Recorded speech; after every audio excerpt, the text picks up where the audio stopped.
Hello friends, नमस्कार, राधे राधे। सभी लोगों का स्वागत है आपके अपने यूट्यूब चैनल परिवर्तन दा एजुकेशनल हब। फ्रेंड्स, जैसा मैंने आपको हिस्ट्री के 4 वीडियो प्रोवाइड कराए थे, जिसमें आपका क्रांतिकारी चरण और आपके जितने भी स्वतंत्रता आंदोलन के चरण हैं वो सभी आपने देखे होंगे। उम्मीद करता हूं आप लोगों को अच्छे भी लगे होंगे और आपने बहुत ज़्यादा उसको शेयर भी करा होगा।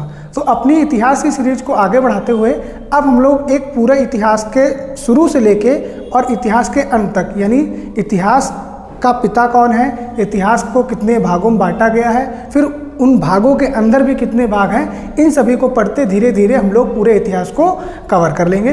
तो बिना देरी के चलिए शुरू करते हैं इतिहास के बारे में। हेडिंग आप लोगों की पढ़ी है इतिहास, जिसको इंग्लिश में हिस्ट्री कहते हैं। इसका अगर कोई पूछा जाए जनक कौन है, यानी अगर पूछा जाए इतिहास का जनक, इतिहास का जनक कौन है, तो आप लोग ध्यान रखिएगा इतिहास का जनक जो है वो हेरोडोटस है। कौन है? हेरोडोटस। कंफ्यूजन मत रखिएगा, हेरोडोटस में भी एच आता है और हिस्ट्री में भी आपके एच आता है। तो इतिहास का जनक अगर कभी पूछा जाए तो कौन है, तो वो हेरोडोटस होता है। तो इतिहास को कितने कालखंडों में विभाजित किया गया है, जरा इसको देख लेते हैं।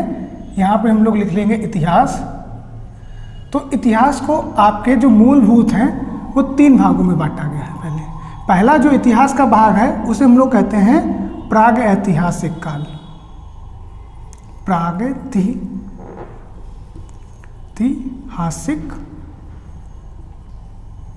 काल, ठीक। दूसरा जो काल है वो आद्य ऐतिहासिक काल है।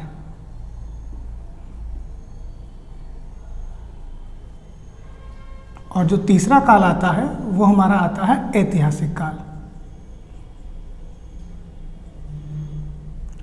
अगर आप इसमें भी चर्चा करेंगे तो प्राग ऐतिहासिक कालों को 3 भागों में पुनः फिर से बांटा गया है।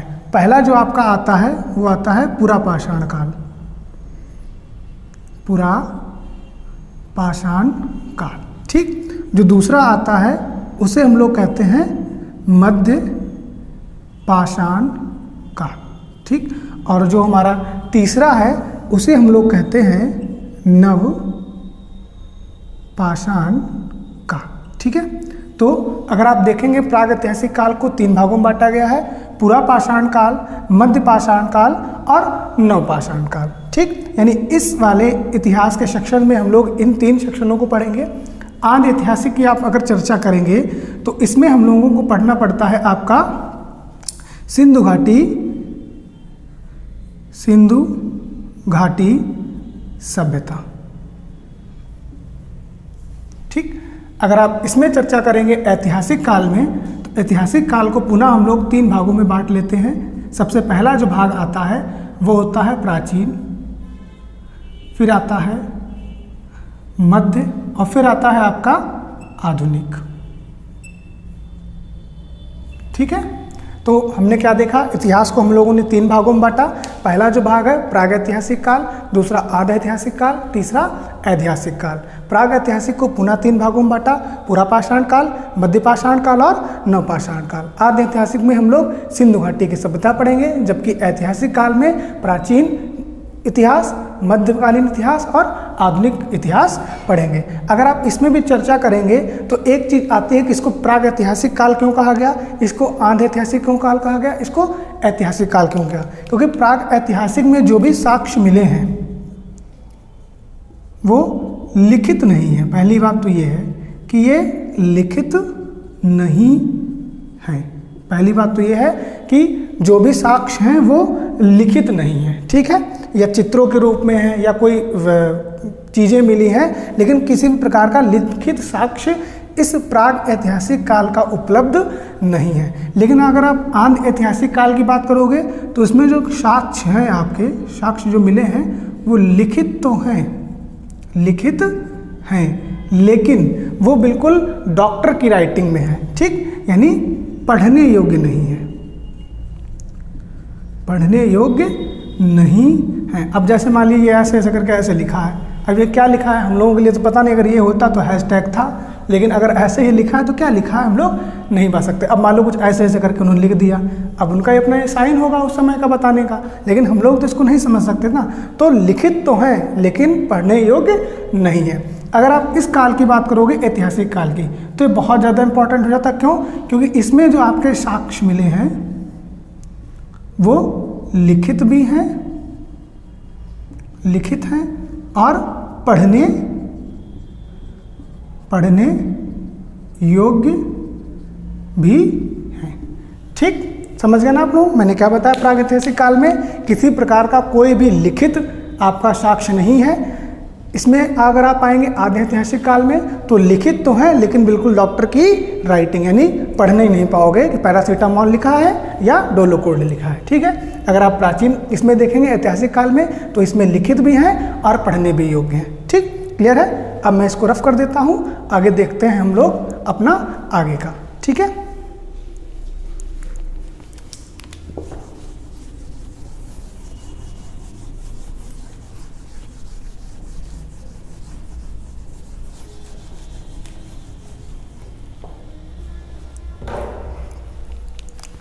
तो इसमें पहला जो आएगा वो क्या आएगा, वो रहेगा आपका प्रागैतिहासिक काल। और प्रागैतिहासिक में पहला जो था हमारा क्या था, पुरा पाषाण काल। ठीक है, पाषाण मीन्स होता है आपका स्टोन, ध्यान रखिएगा, इसको इंग्लिश में क्या कहते हैं, स्टोन कहते हैं। ठीक है, तो हम लोग स्टोन एज में हैं, स्टोन एज की चर्चा करेंगे। अगर आप इस कालखंड की बात करोगे कि ये कब से कब तक रहा है, तो जो इसकी अवधि थी वो 25 लाख वर्ष ईसा पूर्व से लेके 12,000 ईपू तक थी। ठीक, यानी 25 लाख वर्ष ईसा पूर्व से लेके 12,000 ईसा पूर्व तक रहा। इसीलिए इसको हम लोग कहते हैं इतिहास का सबसे बड़ा काल खंड। समझ गए होंगे आप, 25 लाख से लेके 12,000 तक। ठीक, अच्छा, इस काल की सबसे अच्छी बात क्या थी कि इस समय जो मनुष्य था वो कैसा था, आदि मानव था। कैसा था, आदि मानव था।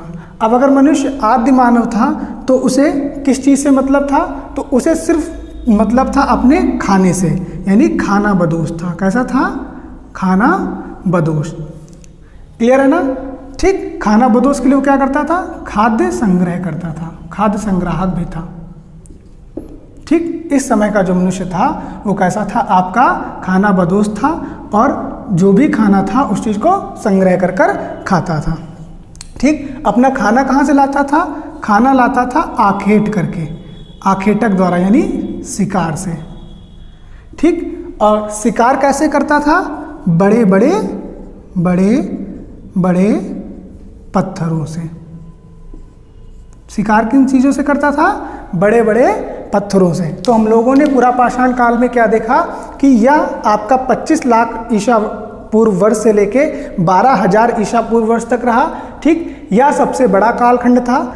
इसमें जो मानव था यानी मनुष्य था वो आदि मानव की श्रेणी में था, और जो सबसे पहला मनुष्य था वो कहाँ पाया गया, अफ्रीका में।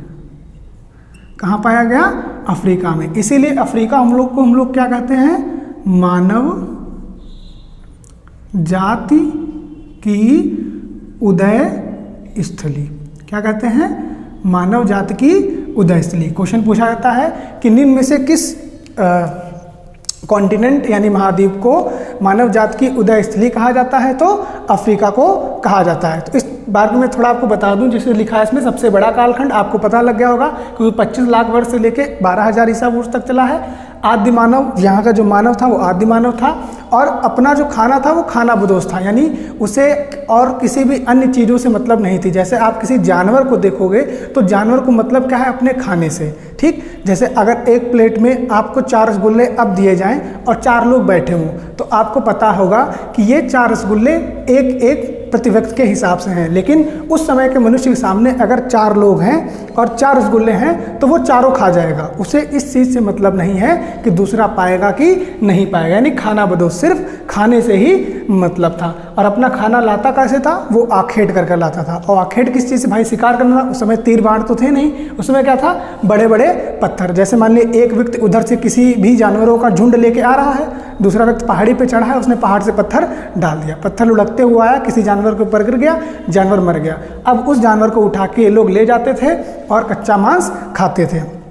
एक बार हुआ क्या था, जब ये अपना मांस खा रहे थे तो पत्थर रगड़ते रगड़ते इन्होंने किसकी खोज कर ली थी, आग की। तो ध्यान रहेगा ना, क्योंकि यहाँ का जो व्यक्ति था वो आखेटक यानी आखेट करके खाता था।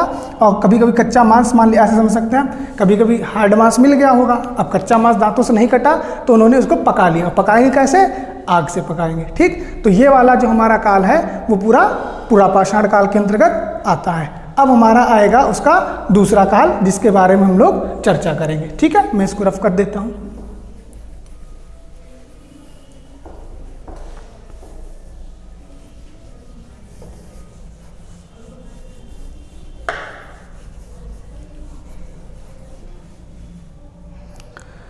तो अब हम लोग देखते हैं अपने दूसरे कालखंड को। दूसरा कालखंड हमारा कौन सा था, ध्यान रखिएगा, दूसरा कालखंड था हमारा मध्य पाषाण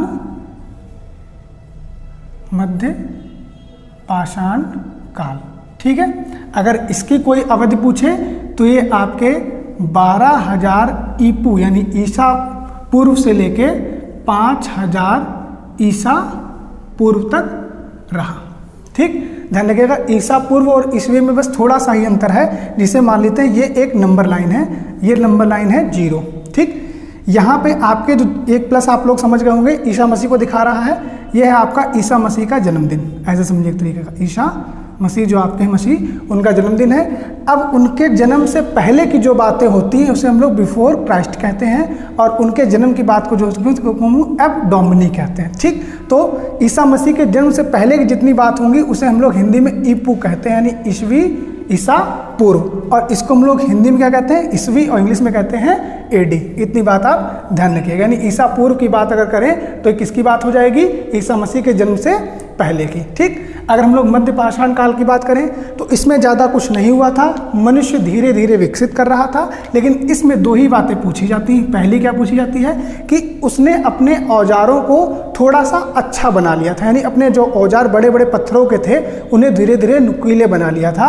और इन पत्थरों को कहा क्या जाता था, इन पत्थरों को माइक्रोलिथ, यानी क्वेश्चन पूछा जाता है कि माइक्रोलिथ क्या है, तो मध्य पाषाण काल में आदि मानवों द्वारा पत्थरों के बनाए गए छोटे छोटे हथियार।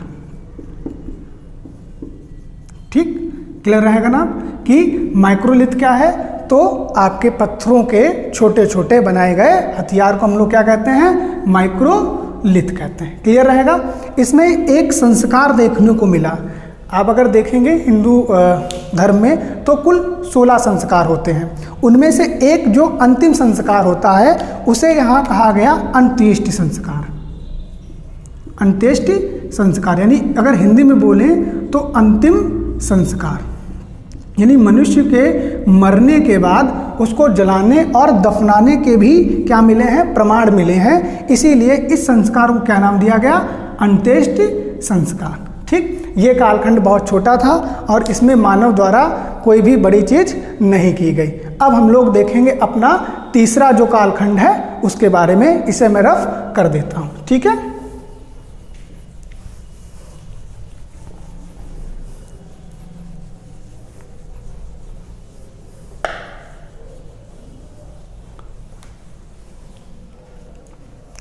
तो अब हमारा जो आएगा बेसिकली वो तीसरा कालखंड आएगा, और जो बहुत ज़्यादा इंपॉर्टेंट है, मोस्टली क्वेश्चन वहीं से बनते हैं। अभी हाल ही में यूपीट्रिपलएससी पेट के पेपर में उससे भी 3 से 4 क्वेश्चन बने हैं, तो ये आपका इंपॉर्टेंट भी रहेगा, तो इसको थोड़ा सा अच्छे से देखिएगा।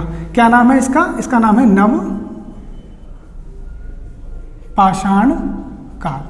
ठीक है, इसकी अवधि सबसे छोटी थी, कितनी थी, मात्र 5,000 ईपू से लेकर 3,000 ईपू यानी ईसा पूर्व तक। ईपू का मतलब आप सब लोग समझ लीजिएगा, ईसा पूर्व।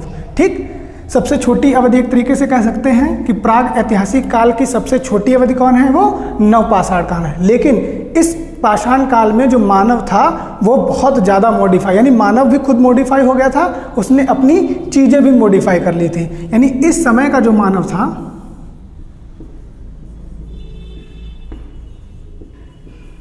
इस समय का मानव होमो सेपियंस कहलाया। क्या कहलाया?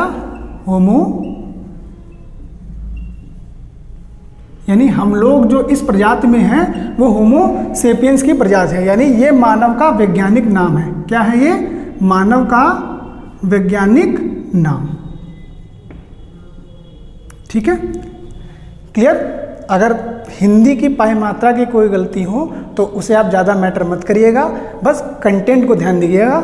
मैं आपको बोल के बता रहा हूँ कि होमो सेपियंस आपके मानव का वैज्ञानिक नाम है। ठीक, थैंक यू। आगे चलते हैं, देखते हैं क्या है। इस समय का मानव क्या कहलाया? होमो सेपियंस कहलाया। किस काल में? नवपाषाण काल में। अब देखिए, जब हम लोग हैं तो हम लोगों का दिमाग वैसे बहुत चलता है, आप सबको पता है। ठीक, अब दिमाग चला तो हम लोग क्या हुआ, हम लोग धीरे धीरे अफ्रीका से एशिया की तरफ आए, धीरे धीरे अफ्रीका से एशिया की तरफ आए। जब एशिया की तरफ आए तो हम लोगों को जानवर कम मिले, क्योंकि एक क्षेत्र अफ्रीका का ऐसा है, आपका मध्य एशिया का, जहाँ जानवरों की प्रजाति थोड़ी सी कम है। तो वहाँ जो नरम नरम चीज़ें मानव को खाने को मिली तो उसे लगा यार ये तो बहुत बढ़िया चीज़ है। एक बार उसने खा ली, थोड़े दिन बाद क्या उसने क्या देखा कि दोबारा वो चीज़ उग आई, उसने फिर खा ली।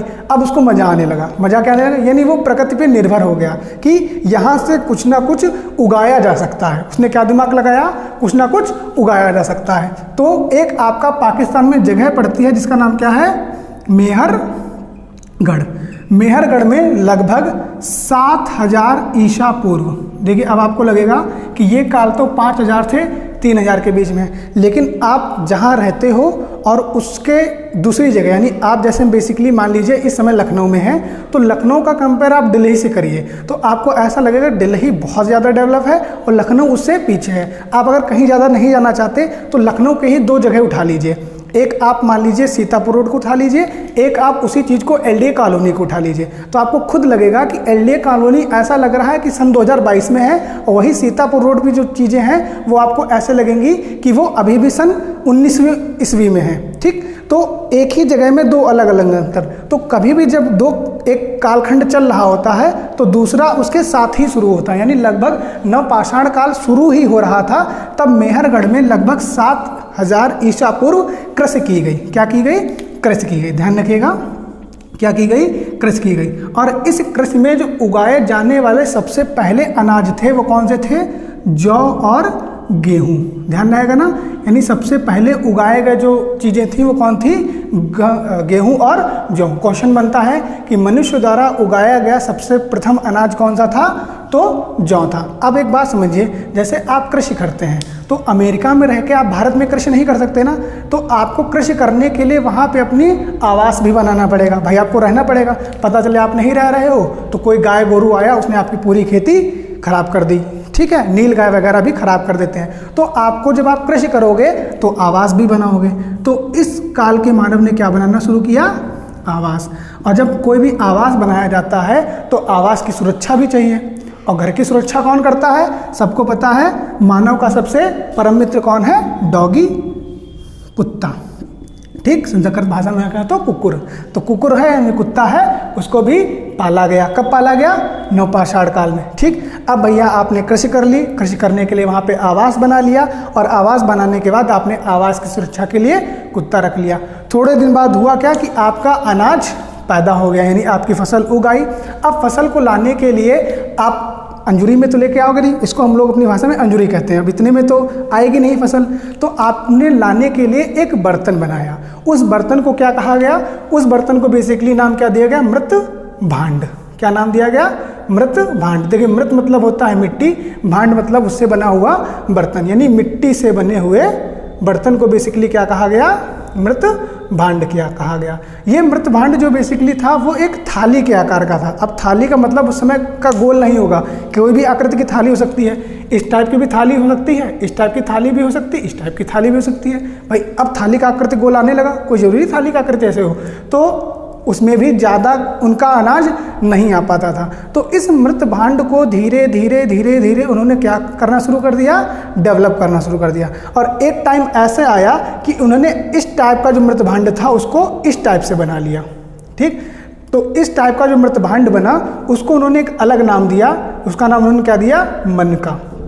क्या नाम दिया, मनका। एक टाइप का समझ तो देखो मटका ऐसा लग रहा है, तो इन्होंने इसको नाम क्या दिया, मनका। तो क्वेश्चन पूछा जाता कि मनका किस काल में बनाया गया, तो नवपाषाण काल में। मनका क्या था, ये भी एक प्रकार का मिट्टी का बर्तन था। किस टाइप का लगता था, घड़े की आकृति जैसा लगता था। अब इस मनके में वो अपना अनाज भर लेते थे। क्या भर लेते थे, जौ या गेहूँ भर लेते थे। अब भर के हथेली में तो लाओगे नहीं, लाओगे किसी गाड़ी पे, तो गाड़ी में क्या लगा होता है, पहिया।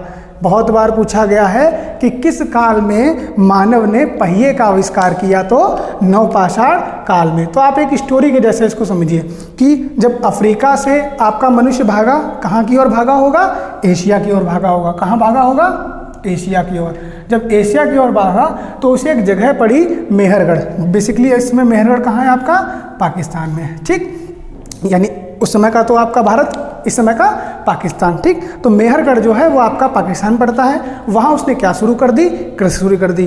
कृषि की सुरक्षा के लिए उसने आवास बनाए। अब अपने आवास की भी तो भाई सुरक्षा चाहिए रात को जानवरों से, तो उसने किसको पाला होगा, कुत्ता को पाला होगा। थोड़े दिन बाद जब उसकी फसल तैयार हो गई होगी, और फसल कौन सी थी, जौ और गेहूँ, तो उसने क्या किया, एक मिट्टी का बर्तन बनाया अपनी फसल ले जाने के लिए। लेकिन उस मिट्टी के बर्तन में ज़्यादा फसल नहीं आ पाती थी, तो उसने उस मिट्टी के बर्तन को पुनः क्या किया, डेवलप किया और बढ़िया बनाया। और बनाते बनाते एक घड़े की शेप दे दी, जिसे उन्होंने क्या कहा, मनका कहा। और मनके को पहिए वाली गाड़ी में रख के अपने आवास पर लिए आए। एक स्टोरी के तरीके पूरे इतिहास को आप समझिए। तो नवपाषाण काल में आपका बेसिकली इतने ही जो पॉइंट इंपॉर्टेंट हैं वो पूछे जाते हैं। अभी हाल ही फिलहाल में जो पेपर में सबसे ज़्यादा पूछा जाता है वो आग की खोज कब की गई, आपके पुरापाषाण काल में ये पूछा जाता है। और पहिए की खोज कब की गई, तो आपके नवपाषाण काल में। सभी अगर आप चीज़ों को रिलेट रखेंगे, घर बनाया, ठीक, क्यों बनाया, कृषि के लिए बनाया, कृषि से क्या मिला होगा, जौ और गेहूँ मिला होगा। जौ और गेहूँ किस में लाए होंगे, मृतभांड में लाए होंगे।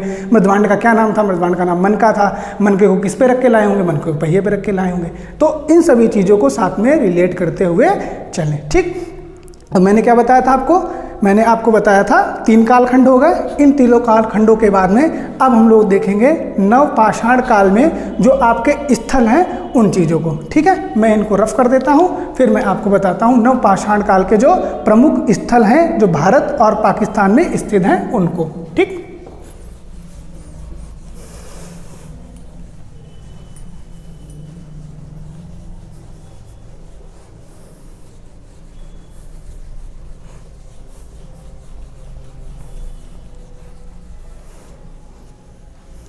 ठीक है। तो अब मैं आपको बताता हूं नवपाषाण के स्थल। नवपाषाण के स्थल, ठीक है। तो देखिएगा,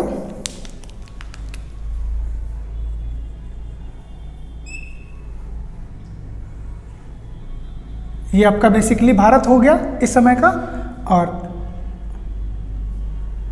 इसको मिला देंगे तो ये हो गया आपका पाकिस्तान। ठीक है, अब देखिए एक तो हम लोगों ने देखा था जिसका नाम क्या था, मेहरगढ़। मेहरगढ़ तो आपको सबको पता है, मेहरगढ़ से हम लोगों को किस चीज का साक्ष्य मिला है, मेहरगढ़ से हम लोगों को मिला है बच्चा कृषि का साक्ष्य। क्लियर रहेगा। ठीक, फिर आ जाते हैं यहाँ पे। यहाँ पे एक जगह पड़ती है मद्रास। इस समय का तो चेन्नई, उस समय का मद्रास। यहाँ पे हम लोगों को एक साक्ष्य मिला है, एक जगह जिसका नाम है पल्लव रन। पल्लव रन, देखिए दक्षिण भारत में आपके पल्लव, आपके एक राजवंश भी था, तो उन्हीं के नाम पे एक जगह है पल्लव रन। यहाँ पे आपको जो साक्ष्य मिला है वो मानव के कंकाल का साक्ष्य मिला है। ठीक, तो कंकाल का साक्ष्य कहाँ मिला है नवपाषाण काल में, पल्लव रन में। ठीक है, फिर आपकी एक जगह पड़ती है मध्य प्रदेश में जिसका नाम है भीम बेटिका। क्या नाम है, भीम बेटिका। ठीक, भीम बेटिका, भीम बेटिका की गुफाएं हैं, और इन गुफाओं में क्या मिला है, चित्र मिले हैं। अब कैसे चित्र हैं, मतलब मानव जो है वो पहले से ही चित्रकारिता में अपना क्या रखता था, हाथ पोढ़ा रखता था। अब चित्र बेसिकली किस चीज़ के होंगे, जैसे मान लीजिए मैं एक आपको आकृति बना के दिखाता हूँ, हंसिएगा नहीं, ठीक है।